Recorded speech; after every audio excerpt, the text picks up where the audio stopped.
and welcome to the Spotlight Show. I'm your host. My name is Jabez Napoleon Ogbole. I'm very excited to be with you this Sunday evening. And so, wherever you may be watching me from, I want to say good morning, good afternoon, or good evening, depending on your time zone. Thank you once again for being able to join me on another wonderful episode of the Spotlight Show. So, remember, wherever you may be watching us from right now, we are live on YouTube, even on Facebook as well. So, go to our YouTube and Facebook channel at GBKM TV, or you can go to our website www.gbkm.fm. So guys, it's always awesome. Like I always say every week, Sunday is always the highlight of my weekend because I'm able to, impart some knowledge, on the audience and myself as well. So I want to say thank you quickly. So remember, tell your friends and family about this program. We have wonderful information we share here every Sunday evening. The information is a blessing to myself because it broadens my knowledge, of course, on everyday issues. And I'm sure you've been blessed and you've been imparted in several ways. What is the purpose of this show? A show for every one of us out there in the diaspora, in different continents of the world, topics of interest. We discuss topics of interest, and that way we can be able to make informed decisions on matters that really affect us. And so thank you so much, and thanks to, GBKM TV. We are broadcasting live right now from the studio here in the city of Toronto in Canada. So thank you so much, guys. Like I always say, this show is made possible by viewers like yourself. So wherever you may be right now, you're at work, you're at home. It's Sunday is a day for rest for most people, depending on where you are. If you're at work, or you're driving, or you're watching us on your your laptop, your TV, your tablet, I want to say thank you so much. You guys make this show possible. And of course, we must do a quick shout out to our corporate sponsor, those that make this show possible every week. And of course, first of all, African Young Entrepreneur, a wonderful organization. Please check them out, www.ayeonline.org. Wonderful organization. You may benefit from them as well. Anyone in Africa who's an entrepreneur, they have a whole lot of products and services. Thanks to Imani's Place. Imani's Place here is in Canada. It's a shelter for female. So if you know anyone who's a victim of domestic abuse, sex trafficking, homelessness in general, why not reach out to them? www.imanisplace.org. And special thanks to Pan Africa Arts and Culture and Trade Institute, PACATI. Wonderful organization as well. We do seminars and teachings. They do seminars and teachings, and because of the COVID, they've not been able to hold some in-person seminars of recent, and I want to say thank you to Daniela Corporation, guys. Daniela Corporation is a wonderful organization. Check them out, www.danielacorp.com. And of course, Top Run Consulting. Top Run Consulting are the ones that actually make these shows possible every week. They have been sponsoring us. Wonderful organization. So if you're if you're a new immigrant, you're an existing professional, you want to do a career change, go to www.toprun.ca. So whatever city you may be, whatever country you may be, they always have a location there, or they can direct you to their nearest location. Or now with the COVID season, a lot of classes are virtual. So please, resume writing, business communication, or you want to pursue a career in technology, why not? Project management, business analysis, software testing, cybersecurity, name it. They always have a product for you. So thank you so much. All right, let's go down to today's topic. Today's topic is quite interesting here. We did a segment of this topic in summer, sometime in August. Today's topic is about what? The end or the decline of paper money and the rise of digital money. Yes, guys, digital money, wherever you may be right now, it affects you because, a whole lot of economies across the world is going cashless. Whether you like it or not, it's either you join the bandwagon, take advantage, or you may, may be left out and be wondering what really happened. So I'm gonna go ahead and, discuss some of the trends that has been happening and some of the things you can do as well. Because like I said, the Spotlight Show, we come here to share information, facts and figures, and that way you make a informed decision. The rest is up to you. So what is a cashless society, guys? Cashless society, the thing is that the pandemic, which is COVID-19 or coronavirus, as most people know it, has really affected the way we live our life. It's always like that. When we have a national emergency or a pandemic, it changes our way of life. Whoever thought that 9/11 would change the way we travel? But that's the nature of life. And now 9/11 has changed the way we travel. When you go to the airport, since 9/11 happened when 2009, I believe. Since then till now, the way you travel has been impacted. When you go to the the airport, you know you're going to be searched. You know you're going to be delayed. You know you're going to go through a whole lot of, metal detectors and whatnot. Same thing, COVID has actually hastened the rise of cashless economy. You know, how so? Well, because cashless transactions have actually increased, and consumer habits are also shifting as well. We just had Black Friday. For those of us in North America, Black Friday is a day whereby there's a lot of deals on a lot of e-commerce website, a lot of website that provide goods and services. So people actually make a lot of purchases. People actually wait through the year to make a lot of online purchases on Black Friday, or even in-person purchases. But one expected the spike to happen. So these are some of the things that's pushing the spike. And not only that, across the world, COVID-19 is also fueling the rise of cashless economy, because a lot of people are worried about the handling of cash. People do not want to really handle cash because they think the virus can be transmitted that way, So that's also increased a whole lot of, cashless and digital payments, and people prefer to pay now digitally. However, medical and public health safety, officials actually, or experts actually say that there's little data to support that the virus is being transmitted through the handling of cash, guys. So I don't want to scare anyone. And of course, small and mid-sized businesses have gone cash free as well. So a lot of people prefer it's more about convenience as well. Because that way you don't really have to carry cash around, and what you have now is your mobile phone or your plastic, and you can actually make a whole lot of payment. So I'm actually taking you guys on a journey, and I know some people will suspect where I'm going, okay? But the change means convenience, like I said before, and there are also concerns as well for those people who do not have bank account or credit history or even access to digital currencies, okay? But this is the trend. This is the truth is that cash is no longer king. Before, cash was king.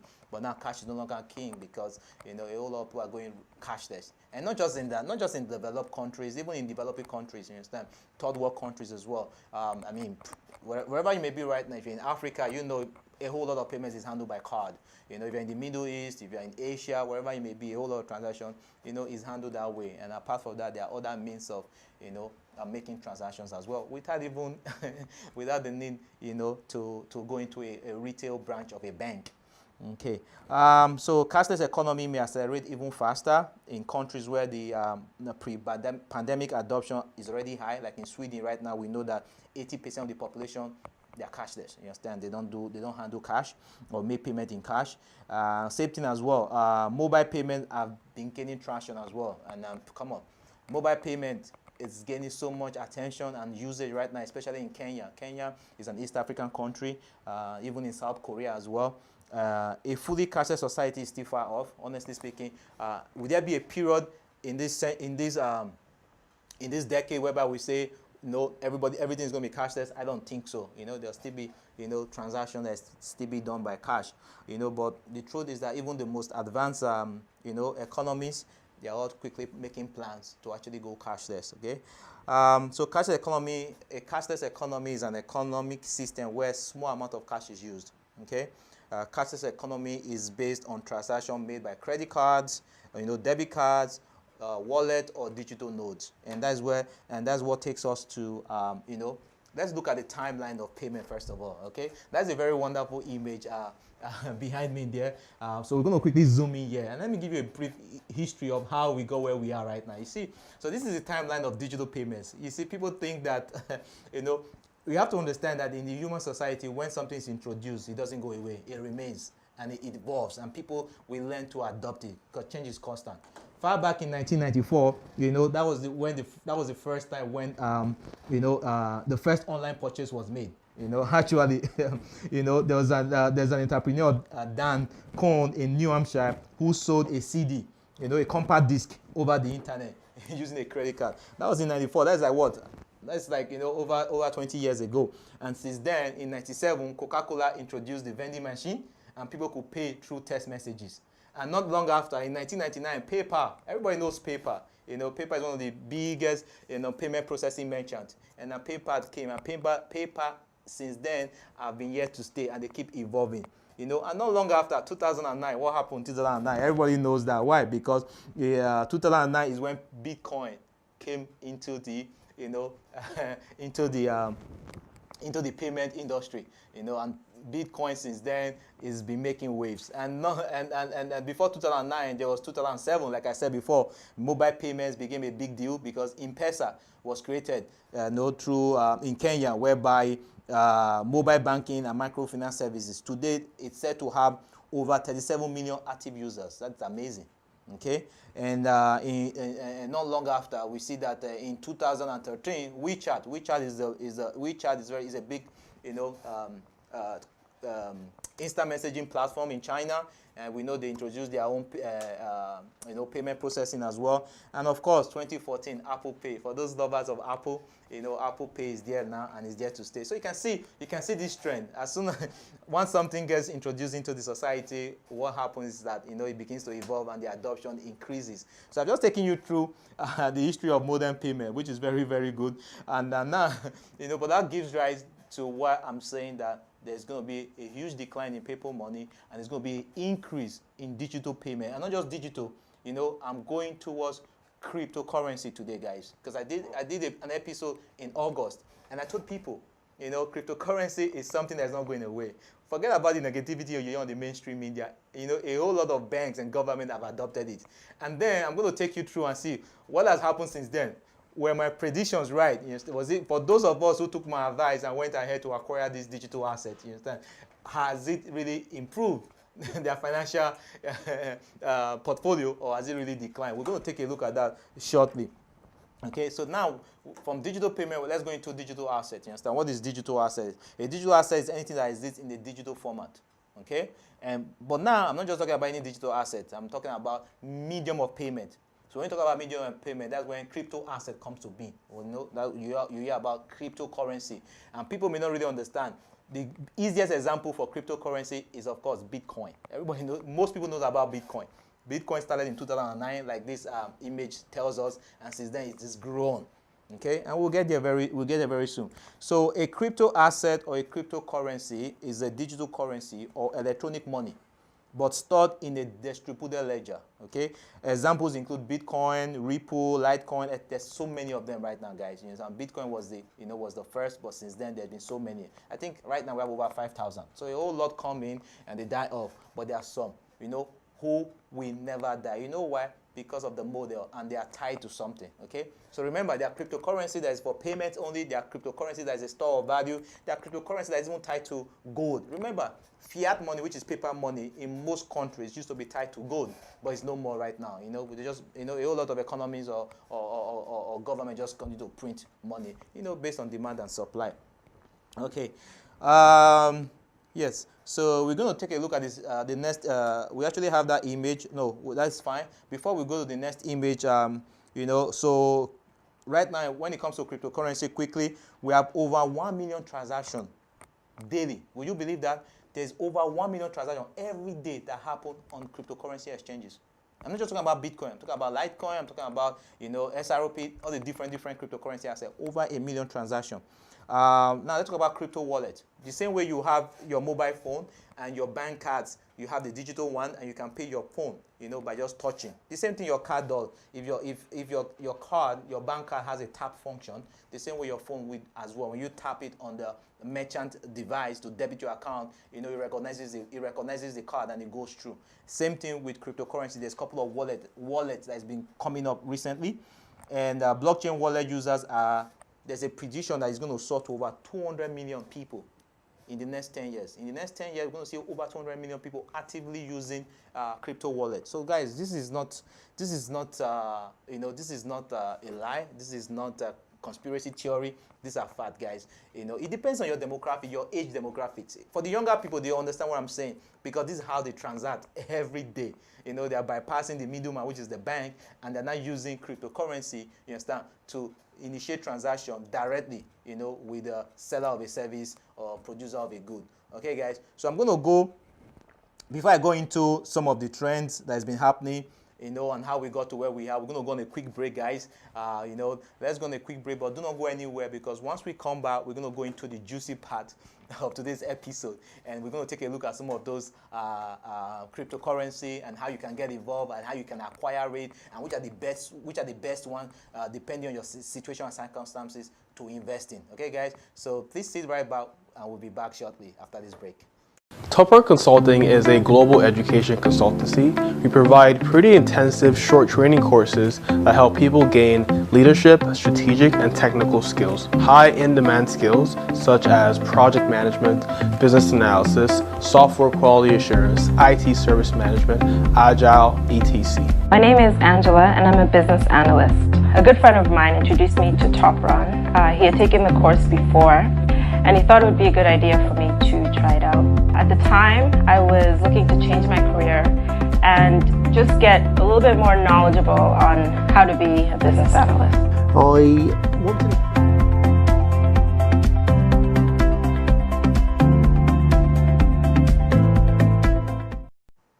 All right, welcome back, and still on the Spotlight Show. I'm your host, JP's Napoleon Ogode. If you're just joining us, thank you so much for taking time out of your Sunday evening, or you may be in the morning right now, Monday morning, wherever you may be. We want to say thank you for joining us live. And remember, after the live broadcast, if you go to our YouTube channel or you go to our website, the recordings are always available, and that way you can always watch it on demand. Guys, so thank you so much. And like I always say, remember to share, tell your loved one about this wonderful program, tell them about the network as well. We pride ourselves as the mouthpiece of the community. GBKM network is the mouthpiece of community, because we go in there, information and news that is very specific to our communities in the diaspora, and we try to, propel it and give you additional information, so that way, you are more informed and be able to participate effectively in your community, guys. So thank you once again for joining me. Just before we went to a break, we actually went through the evolution of how we got to where we are now in terms of digital payments, and we're going to go to the next phase of today's episode. We're going to go into cryptocurrency. How do we get? I shared this before in August, but let's do a refresher, okay, guys? So now let's talk about let's talk about the evolution of cryptocurrency. Okay, guys. So I'm going to share the next image with you, and I'm going to talk to it as well quickly. So actually, this is the future of digital payments. Actually. So this just tells you, what I said before, how we got to where we are. You can see cryptocurrency, there is over 1 million transactions daily. We are talking about blockchain technology, which powers cryptocurrency. Like Bitcoin has its own blockchain technology. Same thing with Ethereum, Ripple, and etc. And the prediction is to have over 200 million in the next 10 years. So if we go to the next image actually tells us more about the evolution, of cryptocurrency. So let's zoom into that image, and you see, like I said, we're talking about crypto asset today, but crypto assets started in 2009, 10 years ago. We're in 2020, so over 10 years ago is when the first Bitcoin was created in the decentralized network. Not long after, Litecoin was launched. Okay, and not long after, a year after, in 2012, Ripple was founded.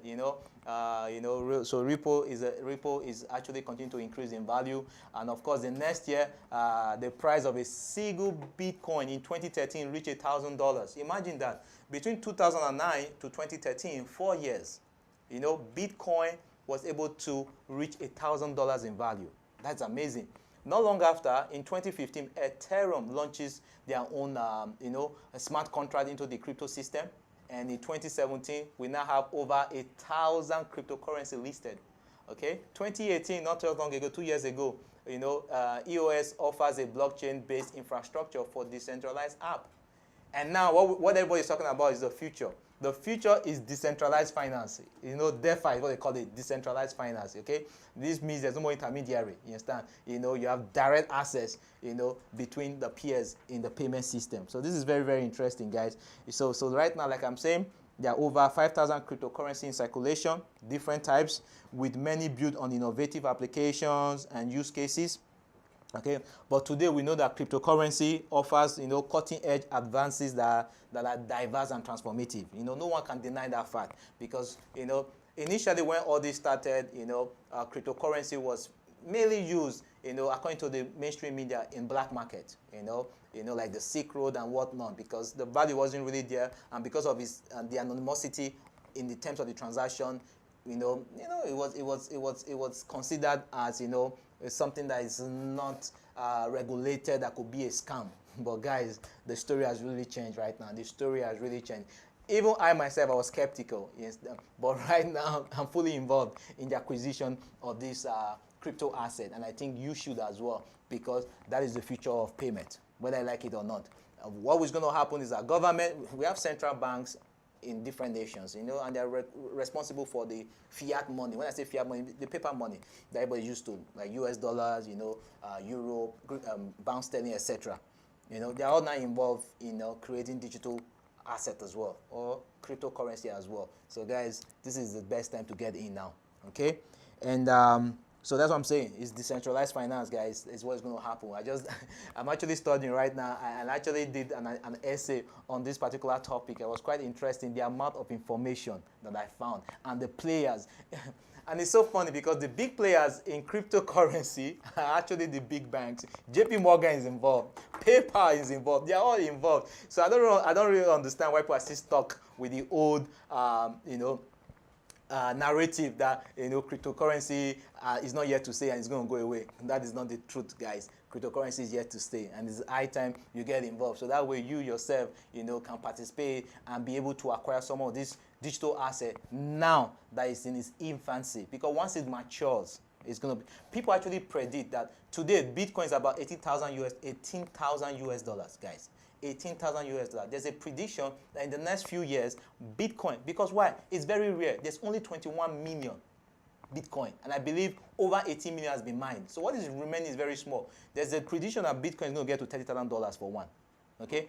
So guys, just imagine you had 10,000 Bitcoins. Imagine before Bitcoin in 2010, became $100, or was it 100 that you had 10 or 100 or 1,000. And now it's worth 18,000. Come on, guys. Is that not better than any stock out there in the market?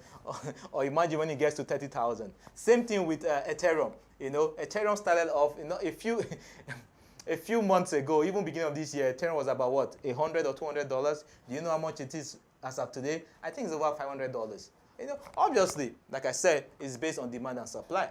Because if you trade in foreign currency, you understand that, based on demand and supply, the value can go up, but it can go down. Yes. But it doesn't make it, totally diminish and lose its value. No, that is it. That is not the way. So it's always better to buy low, you understand? And obviously, when it increases in value, then you maximize your profit, guys.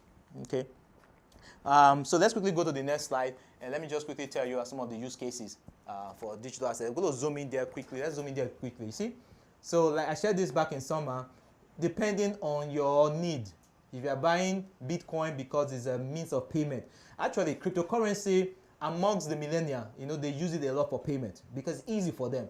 They want to subscribe. A lot of people do not have bank accounts, and some of this banking in some of these developing countries, their networks are a bit slow. So a lot when people really need to facilitate payment, they actually go to cryptocurrency. Like Bitcoin, Ripple, Stellar, Dash, they are used for purchasing goods without the need of a bank or intermediary, straight through. If you're looking for as a supply or value storage, Bitcoin and Litecoin is your choice. Okay. Same thing if you look stable coins. If you're looking for stable coins, digital money that is typically pegged to a currency or commodity, such as gold. Obviously, you can use DAI, USDC, and Gemini USD. Those are some of the cryptocurrency out there. And if you're just looking for privacy, cryptography, the technology behind the crypto that enable anonymity of its owners. Why not go to Monero or Zcash? Okay, guys. So there's so many usage and there's so many alternatives, which is very good because right now we are stuck to one currency. I can't do anything in Canada except I transact in US dollars, or I go into the bank and make a wire transfer, and then if I'm sending money to Europe or China, then obviously the bank is involved in the conversion. Okay, guys, but this, I could be in Toronto right now and I could buy and I could make payment for a good or a service in China or in South Africa or in Argentina through cryptocurrency. And it's instant, straight through, guys. So this is the payment system of the future. So it's either you get in now or you get in when it's a bit too late. All right, guys. So it's been almost 3 months. So I had to go take you guys through this slide once again, so that way I can actually, spur your interest into this particular crypto asset. And remember, people will always say different things. Okay, let me actually show you some. Let me show you. This is from Cryptomaniac. The next image is something quite interesting. I had to just share it with you guys. See, this a couple of years ago, crypto companies had to beg Visa and MasterCard to work with them. Honestly speaking, because these are the big players when it comes to payment processing, Visa and MasterCard. Okay, but today, Visa and MasterCard, they've also launched their own crypto card programs. Okay, and they're not the one begging crypto companies to come onto their platform. You see how, there's a popular saying within the African community, life is not balanced. That is true. Okay, guys, today you'll be the one begging, tomorrow they'll be the one. Now that it's considered mainstream means of payment right now. A lot of people have adopted it. If you have not adopted it, it's because you have not found yourself in such a situation whereby you need to facilitate quicker payment, and that's why you haven't used it. Or, if you're looking for store of value, for instance, we're going to go to the next. Let's just go to the next image. Let me tell you what I'm talking about. Okay, this is very interesting. So look at this image. As at January 1, 2020, the first day of 2020, the price of Bitcoin actually dropped to 7,200. Okay? However, as at last week, we're talking about, this is November, the last week, 24th of November, what's the price of Bitcoin? Today is the 29th of November. So we're talking about 5 days ago, the price of Bitcoin is now 18,000. It more than doubled. Okay, so imagine if you have invested in Bitcoin at the price of 7,200. I'm not even talking about the early days right now. Let's start at today. I bought one Bitcoin in January. As at today, my Bitcoin that cost me $7,200 US will be worth almost $20,000. Look at Ethereum as well. Let's zoom back into that image. Ethereum, as at of the first day of January 2020, was $130. As at last week, it was $615. So imagine someone who bought Ethereum in January, maybe let's use very minimal numbers, 10 Ethereum at $1,300. As at today, it has not only doubled, you understand, it has quadrupled. So that is the amazing thing about using this opportunity to invest. Same thing with SRP. SRP was less than $1 in January. It's almost $1 right now. So imagine those of us now who are still, deciding. Why don't you go with the cheaper ones, SRP or Litecoin? Buy a couple of tens or hundreds of them, depending on what you can afford, and let's just wait and see. We do that with stocks and shares every day. We buy, we hold, and we wait. Same thing with cryptocurrency. Buy, hold, and wait. Okay? If you cannot afford one Bitcoin, you can actually buy percentages of Bitcoin, guys. That is the fact. So you can decide to buy maybe what? 1% of Bitcoin. So even when Bitcoin becomes 20,000 or becomes 30,000, your ownership also increases, because what cost you maybe a percent of Bitcoin costs maybe $700. Imagine when it becomes $30,000. You're probably going to have increased value as well, guys. So this is what I'm talking about. I had to share this information with you guys today. I was supposed to have a special guest on the show who's a cryptocurrency enthusiast. He actually has a website. He was going to impart some wonderful knowledge on us, but there was no time, and we had to schedule that for a different episode, guys. So this is very, very interesting. So do not let what the naysayers and what people are saying out there, discourage you. Okay, you be the author of your own destiny, guys, and do not let what the mainstream media or everybody are saying. You do your own research. Then that way, whatever decision you make, then it's backed by your own research and by your own knowledge. But if you ask me, for those of my friends, those of my listeners that actually took my advice back in summer who invested. So now let's talk about investing in cryptocurrency. Decide your budget. If it's weekly, you want to invest $100, or if it's monthly, you want to invest $100, whatever it is, just begin to acquire. Okay? That's how you start. You don't need to wait for $20,000 or $100,000 and buy thousands. Just buy a few. Hold. It's very important. So how do you buy? There's so many cryptocurrency exchanges. Go to www.binance.com. go to coinbase.com, go to crypto.com. I actually use crypto.com and Coinbase, or you can go to Bitfinex.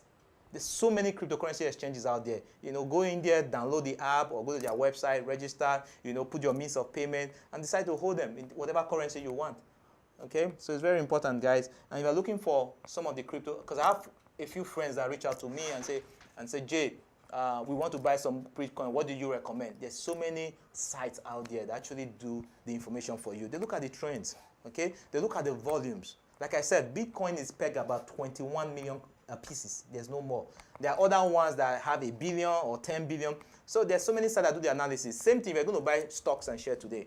I want to go invest in the stock of Tesla. Would I not do my analysis and say, should I invest in Tesla or should I invest in Volvo? Since both companies do electric vehicles. Then you are able to make your decision. Same thing, go to these different exchanges and websites, reach out to me, send us an email, spotlight@gbkm.fm, or send me a direct message on Instagram, JAYGBES, JBase, okay? And I will send you some of this information. But for today, like I said, Bitcoin will keep increasing, guys. So buy a percentage. If you cannot afford to buy 1, 2, 3, 4, 10, or 100 because the price is not something that is affordable to you, then buy a percentage of it. I know people who have 1% of Bitcoin, 5% of Bitcoin, 10% or 50%, depending on what you can afford. Or you can go to Ethereum. Okay, Ethereum is less than, I think it's less than $500 now. It keeps going up. It keeps correcting itself because it's based on demand and supply, guys. Because a lot of people, go into money and then they begin to buy more and the value shoots up. Or computers are mining more and the value shoots up. SROP is another one to invest in because right now, SROP, the blockchain technology is being used by many companies now and for different use cases. So I think you should invest in that as well. Cardano, VeChain, Stellar, and Chainlink. Okay, so whatever amount you can afford, just keep acquiring, guys. And let's see where it goes from there. If you are invested in summer, I know some people bought Ethereum for $130. Okay, if they have bought 10 for $130, it would have cost them about what, $1,300, and right now it's about what, $500. Imagine that. So they've doubled their investment already. Okay, guys. So these are some of the information I have to give to you. So that's what this show is all about. We go out there, do the heavy lifting. You relax every Sunday evening, and we'll give you those information for free. Or why not? Go back to our YouTube channel and watch our previous episode, and even today's episode is going to be there after the live broadcast. Or go to our website, www.gbkm.fm. We see current and past shows as well, and every other shows within our network, guys. So it's always wonderful, having this discussion. It's a 30-minute show, and we come to you, to your living rooms, your bedrooms, your car, wherever you're watching us from, and we are able to impart this knowledge on us, and it becomes, beneficial to us both. So thank you so much. We'll be back same time next week, 6 p.m. Eastern Standard Time. So check your time zone. I know right now in Europe it's probably midnight, but like I said, the recordings are always available. Remember, you can be whatever you want to be. It's conditioning of the mind. It's very, very important. So always be a positive influence in your environment, in your family, and of course your community. Let's build ourselves together. Okay, guys, we shouldn't be fighting one another. Let's look for that economic benefit that ties us together. Race doesn't really tie people together. Language doesn't tie people together. Religion doesn't tie people together. Trust me, I've been there, done that. What ties people together is economic benefit. Look for that economic benefit in that next individual, and you definitely respect one another. So remember, always start thinking of that next business or that next product. Multiple streams of income is very, very important. I was speaking to my director just now. It was like, Jay, your hands is in different things. I said, of course, I'm young, I'm smart, and I've got the energy, because knowledge is power, to try and, now that I have the time and energy, why not get myself involved in multiple streams of income so that way I can retire comfortably and early. I don't want to be in my 60s or 70s and then I try to retire. No, no, there's really nothing much I can do then. Now is the time to do the traveling. Now is the time to actually acquire knowledge. And now is the time to be to impact people's life. Okay, guys. So remember, your network is your network. Okay, you understand? So who you network with, who are in your inner circles, actually determines what you think, how you behave, and of course your network, guys. So remember, multiple streams of income, that idea, just do it. Just do it. Stop thinking. And of course, give a special thanks to our sponsor, Top Run Consulting. Top Run Consulting are number ones in IT training, like I told you before. They have so many programs: business communication, software testing, business analysis, project management, agile, scrum, DevOps, whatever it is, cybersecurity, whatever it is that you want to go into, because technology is a big industry. There's so many domains, So whatever you want to go into, reach out to them. If you're a new immigrant, you're looking for something to start off, reach out to them. If you're already established here, you want to do a change of career, reach out to them, okay? Like I said, we have a network of IT professionals, so whatever project you may be involved in, whatever challenge you may have in your office, reach out. There's always somebody who has been there and who have passed through, and that way it can impart knowledge on you. You don't have to make the same mistake that people have already made and they already found solution to. So I want to say special thanks to Top Run Consulting, for partnering with us every week and making this show possible. So reach out to them, www.toprun.ca, and they're all over the world, guys. So I want to say thank you once again, and remember, we'll be back same time next week, okay? And I always end with this. Remember, you're always in the spotlight. The change you seek begins with you. Good night. Top Run Consulting is a global education consultancy. We provide pretty intensive short training courses that help people gain leadership, strategic, and technical skills. High in-demand skills such as project management, business analysis, software quality assurance, IT service management, agile, etc. My name is Angela and I'm a business analyst. A good friend of mine introduced me to Top Run. He had taken the course before and he thought it would be a good idea for me to try it out. At the time, I was looking to change my career and just get a little bit more knowledgeable on how to be a business analyst. I wanted